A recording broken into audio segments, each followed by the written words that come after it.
Hi, my name is Cecile, and I'm so glad you're here. I've always had a deep love for art, not just paintings, but the stories behind them, the places that preserve them, and the people who make sure they are not forgotten. That's why I created this channel, to explore the incredible museums and cultural spaces of my region in France and to share them with you.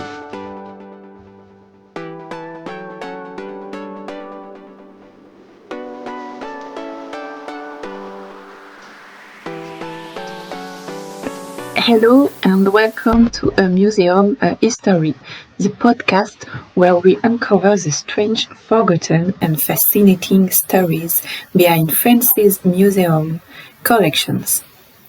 In this episode, we are taking you to Boulogne-sur-Mer, a coastal town in northern France, to explore the curious case of Momie whose body doesn't match his coffin.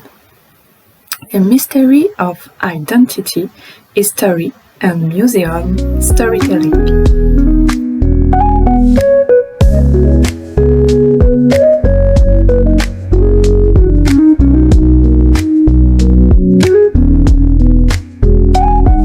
First, let me tell you a bit about the museum. The Musée de Boulogne-sur-Mer, located in a historic castle overlooking the sea, is one of the oldest museums in northern France. It houses a rich collection of archaeology, ethnography, and fine arts, from Inuit tools to Greek pottery and Egyptian antiquities. It may be small, but it holds some remarkable treasures, including one very puzzling mummy.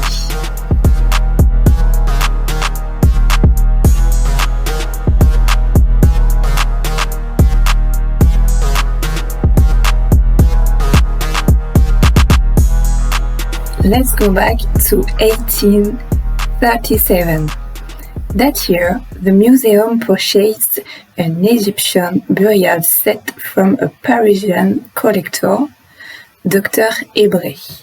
It included 2 nested wooden sarcophagi and a wrapped human body.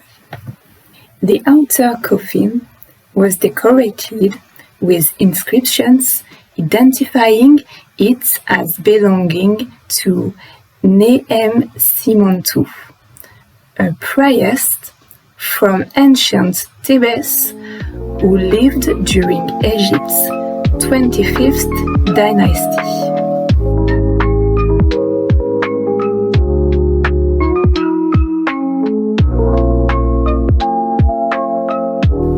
It was an exciting acquisition, a full burial ensemble ready for public display. But was it real? Years later, scholars began to question the match. Upon closer study, it became clear. The body and the sarcophagus weren't originally paired. They had been assembled after excavation, a common 19th century practice to increase the value of fragmented finds. Sarcophagi and mummies were often sold separately and reassembled like puzzles, with little regard for historical accuracy. So, who is the man inside?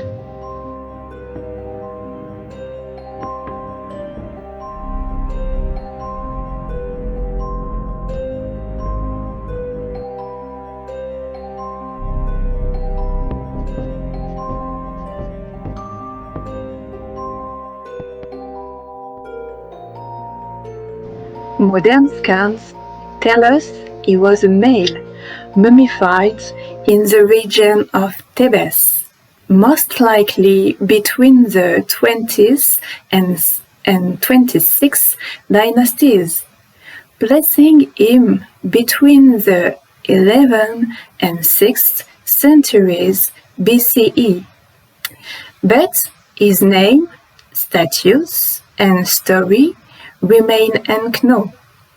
He was placed in Neheimsimantus coffin to make the sale more appealing. This anonymous figure ironically played a huge role in inspiring one of France's greatest Egyptologists. As a young boy, Auguste Mariette visited the Boulogne Museum and was captivated by this very mummy. Years later, he wrote, "I entered Egypt through the mummy at the Boulogne Museum." It's a beautiful irony. A man whose identity was erased by time and commercial convenience sparked a lifelong passion for the ancient world.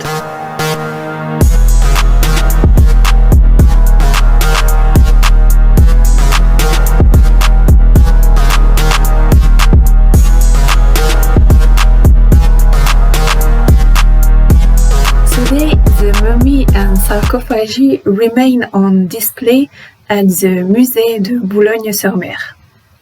Not as a perfect historical ensemble, but as a reminder of how museum narratives are built, and how much we still don't know.